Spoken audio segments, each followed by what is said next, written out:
से सम्माननीय शिवराज सिंह जी को आमंत्रित करता हूं कि वो यहाँ पधारें और ये पूरे प्रदेश के प्रतिनिधि भावों को, बहनों को, भाइयों को संबोधित करने का प्रयास।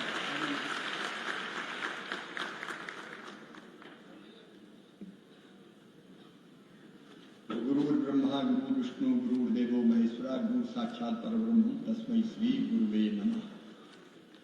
परम पूज्य गुरुदेव जी के चरणों में प्रणाम, वंदनीय माता जी के चरणों में प्रणाम। गुरु गोविंद दो खड़े काके लागू पाए, बलिहारी गुरु आपकी गोविंद दियो बताए।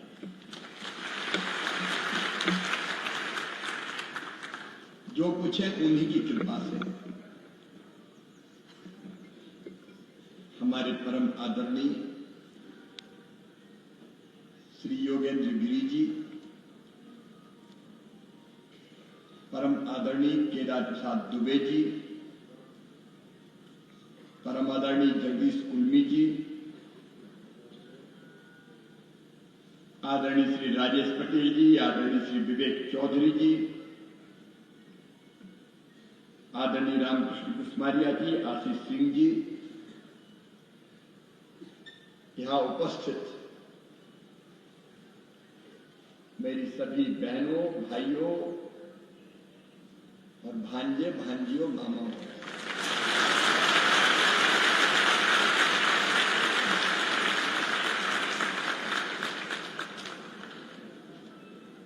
आज मुझे फिर वो दिन याद आ गया जब नर्मदापुरम, जिसका नाम पहले होशंगाबाद था, मां नर्मदा जी का पावन तट कल कल छल छल करके बहती नर्मदा मैया की पवित्र धारा, पर मां नर्मदा के तट पर बनाया हुआ गायत्री शक्तिपीठ और उसके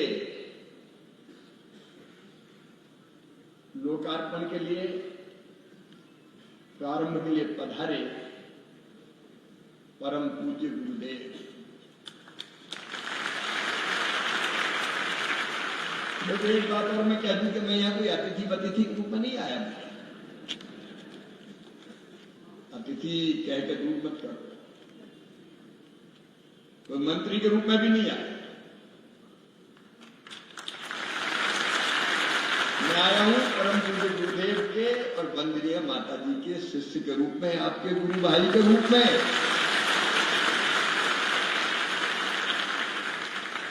गुरु भाई हमें सीधे गुरुदेव से जोड़ता है और हम सब आपस में भी जुड़ जाते हैं। बाकी चीजें तो आनी जानी है, लेकिन गुरुदेव का आशीर्वाद, उनका स्नेह स्पर्श, उनकी वो गहरी आंखें चमकती हुई, आशा विश्वास से भरी हुई, जिसको देखते ही श्रद्धा का झरना झर झर के झर झर पड़ता है।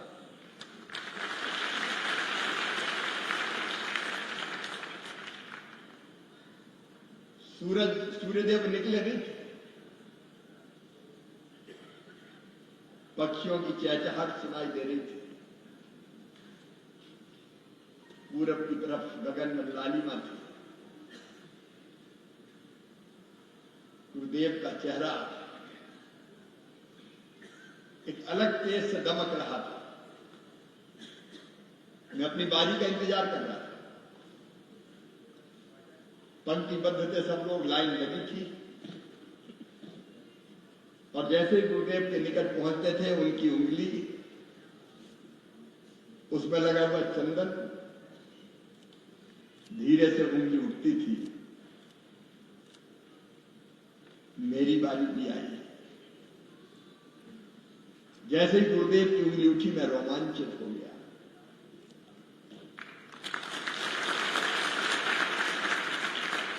उनकी आंखें आज भी मुझे दिखाई देती है, बढ़ता हुआ हाथ उंगली और उंगली का माथे पर लगना, चंदन उंगली जैसे माथे पर लगी, एक नई ऊर्जा का संचार।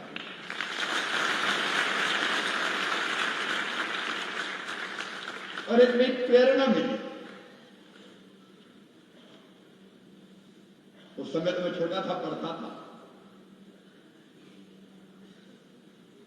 लेकिन प्रेरणा मिली, वो मैं आपसे शेयर करना चाहता हूं, विशेषकर युवाओं को।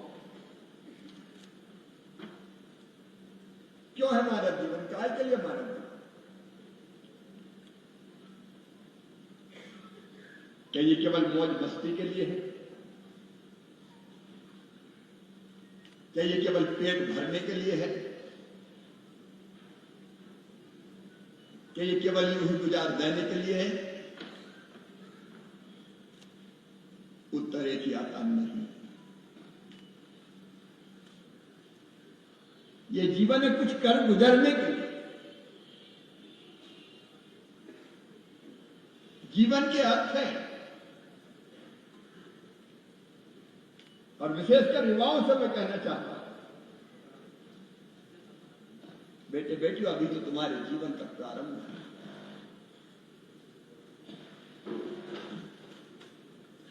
एक प्रसंग तुम्हें सुनाना चाहता हूं, महाभारत का प्रसंग। पांचों पांडव जा रहे थे, वनवास का समय था। जंगल में जाते जाते प्यास लगी, आसपास पानी दिखाई नहीं देता था। युधिष्ठिर सहित पांचों भाई प्यास से व्याकुल हो गए। युधिष्ठिर जी ने आदेश दिए कि जरा पेड़ पर चढ़ के आसपास कोई देखो, क्या कहीं जल के चिन्ह दिखाई देते हैं। एक भाई ने ऊपर चढ़ के देखा, दूर कहीं पक्षी चल जा रहे थे। अनुमान लगाया कि जहां पक्षी है शायद वही पानी हो। छोटे भाई सहदेव को आज्ञा दी गई, जाओ उस दिशा में पानी लेके आओ। पानी का लोटा बर्तन जो भी उस समय चलता था वो लेके गए। एक सरोवर दिखाई दिया। प्यास से बेचैन थे तो सोचा पहले पानी बाद में भरेंगे, पहले तो नहीं पी लेते। जैसे पानी पीने को हुए तो सरोवर से आवाज आई, सहदेव रुक जाओ, जल पीने के पहले मेरे प्रश्न का उत्तर देना पड़ेगा, मैं यह छू। लेकिन प्यास लगी थी तो सहदेव के हाथ बढ़े तो फिर कहा कि बिना मेरे प्रश्न का उत्तर दिए अगर जल पी लिया तो तुम जिंदा नहीं बचोगे। प्यास से बेचैन सहदेव ने पानी पी लिया, शरीर निढाल हो गया, मृतक बन के धरती पर गिर पड़े। थोड़ी देर हो गई, युधिष्ठिर का आया क्यों नहीं सहदेव? नकुल को भेजा। नकुल का भी कोई हाल हुआ, प्यास से बेचैन, पानी पी, उत्तर दिए पानी पिया। एक एक करके अर्जुन आए, भीम आए। अंत में जब चारों भाई नहीं लौटे, उत्तर दिए बिना पानी पिया तो प्राण पक्षी उड़ गए। तब युधिष्ठिर गए, देखा चारों भाई धरती पर पड़े गए। प्यास तो उनको भी बहुत लगी थी, कुछ सोचते ये विचारते इसके पहले हाथ पानी की तरफ बढ़ गए। फिर आवाज आई, युधिष्ठिर अगर बिना प्रश्न का उत्तर दिए जल पी लिया तो तुम्हारा हाल तुम्हारे भाइयों की तरह हो। युधिष्ठिर छिटे कह रुक गए। पूछा प्रश्न क्या है? यक्ष ने कहा कई प्रश्न पूछे, लेकिन उसमें से एक कहा कि दुनिया में सबसे बड़ा आश्चर्य हो गया। युधिष्ठिर जी का उत्तर था मनुष्य पैदा होता है, बच्चा रहता है, खेलता है, कूदता है, दौड़ता है, फिर स्कूल जाता है और बड़ा होता है, पढ़ाई पूरी तो शादी विवाह हो जाता है, गृहस्थी बच जाती है, उसके भी संतानें पैदा हो जाती है, उनको पढ़ाता है, लिखाता है और बड़ा होता है, शादी विवाह करता है, फिर बूढ़ा हो जाता है और बूढ़ा होने के बाद मर जाता है। हर एक जानता है ये सच कि मैं आज जिंदा हूं, कल मैं नहीं रहूंगा। 70 साल, 80 साल, 90 साल, 100 साल, लेकिन एक दिन ये धरती छोड़ के जाना। लेकिन इसके बावजूद भी व्यवहार ऐसा करता है जैसे परमानेंट इसी धरती पर रहना है। ये दुनिया में सबसे बड़ा आश्चर्य है। जरा आप भी सोचो ना, कितने दिन की ये जिंदगी, कब तक रहेंगे धरती पर? एक दिन तो जाना है। ये दुनिया परमानेंट घर नहीं है, धर्मशाला है। कुछ वर्षों के लिए आए हो, जब तक वो चाहेगा नाच नचाएगा और जिस दिन चाहेगा डोर खींच देगा। तो जितने दिन के लिए आए उतने दिन का बेहतर उपयोग कैसे करें, जिससे जीवन अर्थपूर्ण रहे, प्रासंगिक रहे, उपयोगी रहे। अरे केवल अपने लिए जीना भी कोई जीना है? अपने लिए तो सब जीते, कीट पतंगे भी जीते, पशु पक्षी भी जीते। अपने लिए जिए तो क्या जिए? तू जिए दिल जमाने के लिए, औरों के लिए। जीना उसका जीना है जो औरों को जीवन देता है। और इसलिए मेरे युवा बेटे बेटियों, इस सत्य को समझने की जरूरत है।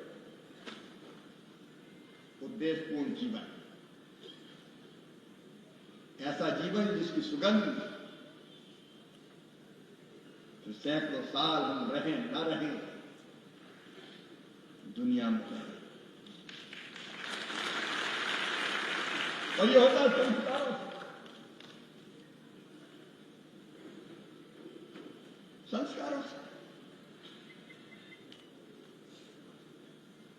एक व्यक्ति को गलत दिशा मिल जाए तो डाकू बनेगा, दूसरों को लूटेगा, हत्या करेगा, चोरी करेगा, मारेगा, पीटेगा, छल करेगा, कपट करेगा, व्यभिचार करेगा। और उसी को अगर सही दिशा मिल गई, वही महात्मा धर्मात्मा बनके दुनिया को नया प्रकाश दे देगा। हम कौन है बेटा बेटियों? हम केवल 3.5 हाथ के हाड़ मांस के पुतले नहीं है। अपने आप को पहचानो। तुम अमृत के पुत्र हो, ईश्वर के अंश हो, अनंत शक्तियों के भंडार हो, अमर आनंद के भागी हो। साधारण थोड़ी हो, ऐसी हाड़ मांस के पुतले। मैं क्या कर सकता हूं? तुम ठान लो तो सब कर सकते हो। तू जो चाहे पर्वत पहाड़ों को तोड़ दे, तू जो चाहे नदियों के मुंह को भी मोड़ दे, तू जो चाहे माटी से अमृत निचोड़ दे, तू जो चाहे धरती को अंबर से जोड़ दे। अपनी शक्ति को पहचान। हम केवल शरीर नहीं है, अजरावत आत्मा है हम। नैनम नैनम छिंदन्ति शस्त्राणि, नैनम दहति पावका, न चेत किलेदंतापो न शोष्यति मारुता। इसको शस्त्र काट नहीं सकते, पानी गीला नहीं कर सकता, हवा सुखा नहीं सकती, आग जला नहीं कर सकती। अजर अमर अविनाशी शाश्वत सनातन चिरंतन सच्चित आनंद यानी सच्चिदानंद, यह वास्तविक स्वरूप तुम्हारा है। और संस्कारों के माध्यम से वही गायत्री परिवार हमको बताता है, गुरु की कृपा हमको सही राह पर ले जाती है। और आप परम सौभाग्यशाली हो, ईश्वर की कृपा है आप पर, गुरु की कृपा है आप पर, कि गायत्री परिवार से जुड़ने का सौभाग्य मिला है।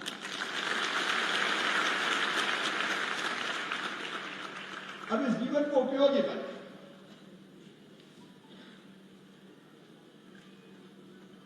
लक्ष्य निर्धारित करें। हाँ, घर है, परिवार है, आजीविका, उसके लिए समय देना पड़ेगा, दो मत नहीं है इसमें,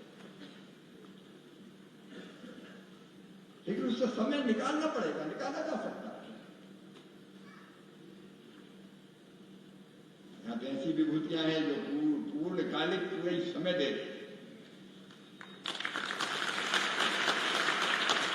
और हमने से भी कई सोचे जो और समय दे सकते दें,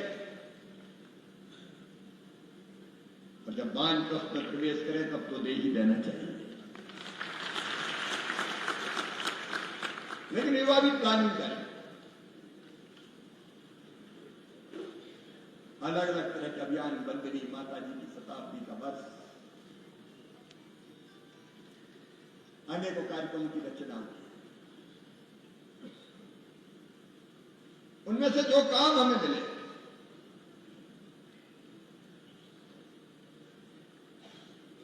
ये संस्कार सबसे प्रधान है, बीज तो यही है, यही हमको दुनिया के लिए उपयोगी वट वृक्ष बनाए।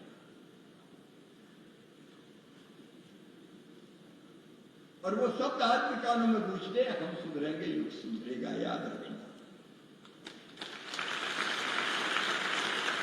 ये मत सोचता कि मैं अकेला क्या करूंगा, वो आज तो सब ऐसे ही है, कोई चले ना चले, मैं इस राह पर चलूंगा, और तुम चलोगे तो तुम्हारे पीछे लाखों चलेंगे, और आपके करोड़ों चल रहे हैं। परम पूज्य गुरुदेव और बंदनिया माता जी की कृपा से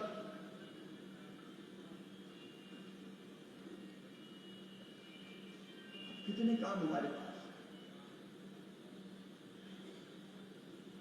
पहली चीज युवाओं से मैं कहूंगा, जिसको लेकर हमको लोगों के पास जाना, क्योंकि यहां पर व्यसन मुक्ति आए, लेकिन इस संसार को विकृत बनाने की कोशिशें हो रही है। नशा नाश की जड़ है, व्यसन कोई भी हो, वो हमारे शरीर को तबाह और बर्बाद कर देता है, वो हमारे धन को समाप्त कर देता है, वो हमें मनुष्य नहीं रहने देता, सोचने समझने की क्षमता समाप्त कर देता है। और जब बाप के हाथ में गिलास और बोतल होगी और बेटा देखेगा तो वो भी मंदिर में जाके मंत्रों का जाप नहीं करेगा, वो भी फिर पिता के पीछे चलता है, पूरा परिवार तबाह होता है। घर आए तो फिर पत्नी बच्चों की क्या गति होती है। और इसलिए व्यसन मुक्ति का अभियान इस दुनिया को सही दिशा में ले जाने के लिए बहुत जरूरी है।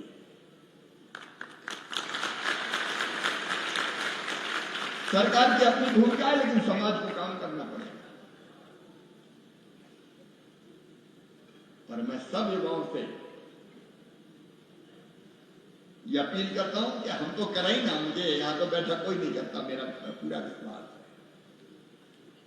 लेकिन हम जिस गांव के हैं या जो हमारा कार्य क्षेत्र है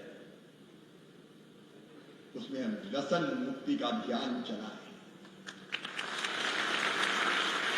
और यहां भी आए तो दान दक्षिणा की जरूरत नहीं है, बाकी से भी कह दें कि अगर देना है तो व्यसन दे जाओ और मुक्त हो जाओ।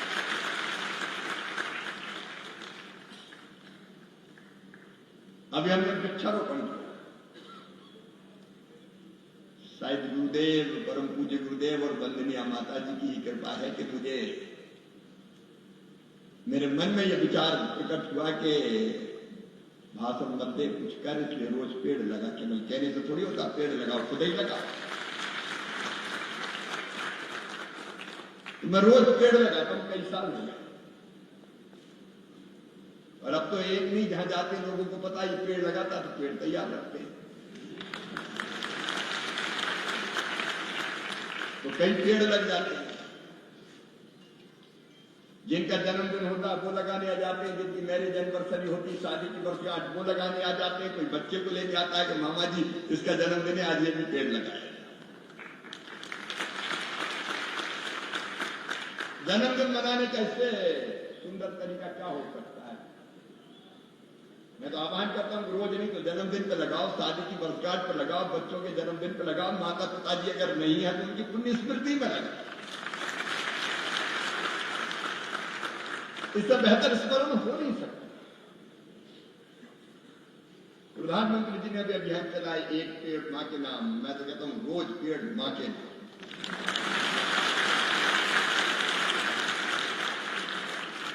तो बड़ा अभियान है, धरती को बचाने का अभियान है। पर्यावरण जिस ढंग से बिगड़ रहा है, इस बार तो 6 महीने हो गए पानी गिरते गिरते गिरते गिरते बंद ही नहीं।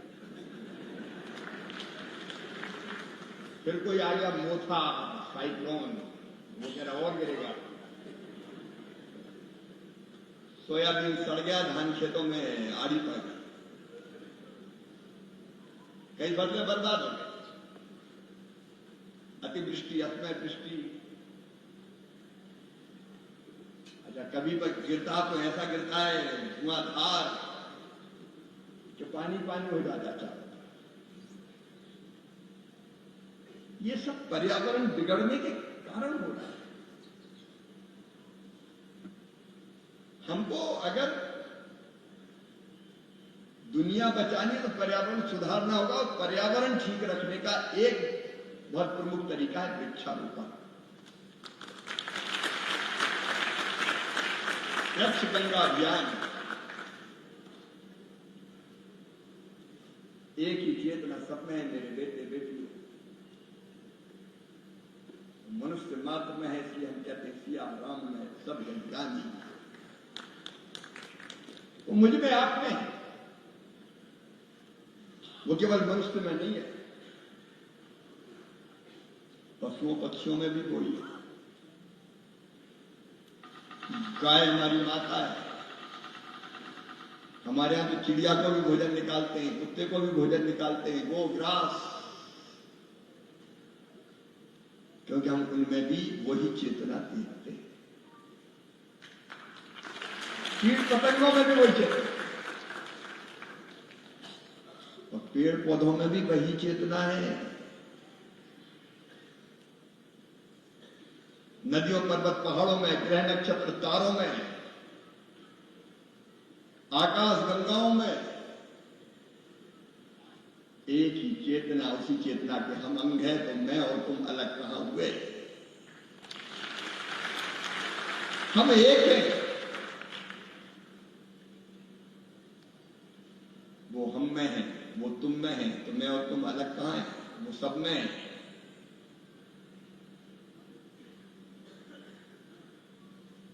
और ये सोचते सोचते लगता है जब सब में ही है, मुझ में भी, और वही वही है, तो मैं ही तो वो हूं और वही मैं हूं। सो हम, इस भाव का जागरण अगर हो गया तो दूसरा कोई है ही नहीं। इसलिए सबको, सबके कल्याण के लिए धरती है। पर्यावरण भी बचाए, जल ही जीवन है।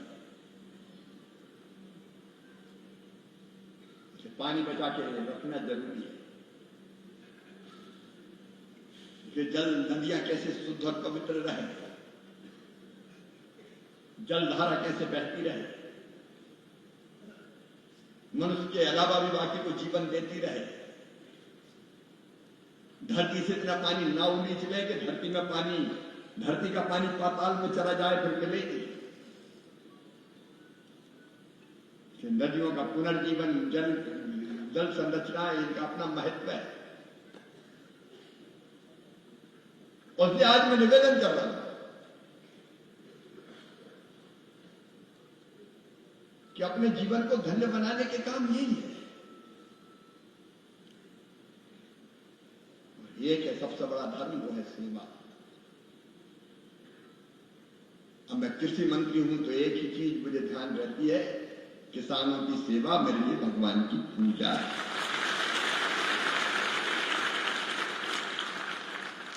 सब अपने तो सेवा जिसकी करोगे तो अपनी तो करोगे। सेवा साधना है, सेवा तपस्या है, असली भक्ति है सेवा, सेवा, सेवा। जब अवसर मिले हम दूसरों की सेवा करने का प्रयास करें। वो परहित नहीं है, स्वाहित है, अपने हित है। इसलिए मेरे युवा बेटे बेटियों, जब परम पूज्य गुरुदेव के सानिध्य में आने का अमृत सौभाग्य मिला, तब मैं भी बहुत छोटा था। भाई साहब कह रहे थे कि ये कर दिया, वो कर दिया, कुछ नहीं किया। जो किया उनकी कृपा से किया, और आगे भी जो करेंगे उनकी कृपा से। आप भी यहां से यही भाव लेके जाओ कि नहीं, जीवन को अर्थपूर्ण बनाना है। मुझे पूरा विश्वास है तुम में से हर एक नई सृष्टि रचने की क्षमता रखता है। उस दिशा में आगे बढ़े शुभ संकल्प के साथ, शरीर को स्वस्थ रखते हुए। शरीर माध्यम खलु धर्म साधन, योग, व्यायाम, प्राणायाम, खान पान भी ऐसा जो शरीर के लिए उपयोगी हो। जो नहीं खाना चाहिए वो नहीं खाना चाहिए, जैसा खाए अन्न वैसा बने मन। शरीर स्वस्थ तो मन प्रसन्न, शुभ संकल्प तो दिशा सही हो जाती है, आत्मकल्याण का मार्ग खुल जाता है। सौभाग्यशाली के गायत्री परिवार से जुड़ने का अवसर मिला। इस अवसर को चूक मत जाना, व्यर्थ मत जाने देना, घर जाकर भूल मत जाना। याद रखना कि तुम्हारा जीवन केवल तुम्हारे लिए नहीं है, तुम्हारा जीवन इस सृष्टि को श्रेष्ठ बनाने के लिए है। अपने देश को आगे बढ़ाने के लिए। आत्मनोमोक्षात् जगत हिताय च। आत्मा के मोक्ष और जगत के हित के लिए है। इस शुभ संकल्प के साथ आगे बढ़ो, जीवन आनंद से भर जाएगा। और इतना बड़ा काम करोगे कि खुद को आत्मसंतोष होगा, दुनिया और परिवार को तुम पर गर्व होगा। बहुत बहुत धन्यवाद, प्रणाम, नमस्कार।